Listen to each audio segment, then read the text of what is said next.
mi-am dat seama că am cauzat atâtea probleme. Dacă sunt un pericol pentru Alfea, poate că ar trebui să plec. Haide, Bloom, știi cum sunt părinții. Pune scăciula, o sărăcești. Își fac prea multe griji pentru orice. Da, uită de asta. Mulțumesc, fetelor, dar poate ar fi mai bine dacă aș pleca o vreme. Nu, Bloom, nu poți face asta. Doar o vreme, Flora. Sau măcar până să liniștez lucrurile cu Valtor. De fapt, cred că o să mă întorc în Gardenia. Timpul petrecut cu familia face bine.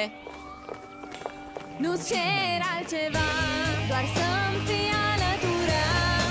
Mai stai lângă mine o zi. Nu-ți cer altceva, îți dau dragostea mea, îți demonstrez că te ador. De pleci eu am să mor. Oh, nu, nu vreau altceva, doar pe tine în viața mea. Nu-ți cer altceva, doar să-mi fii alătura. Și niciodată să nu pleci. Nu vreau altceva decât să te îmbrățișez. Vei simți că ești inima mea. E greu, e mult prea greu. Nu, nu, nu voi accepta. Nu vreau deloc altceva. Nu. O ceașcă de ceai verde?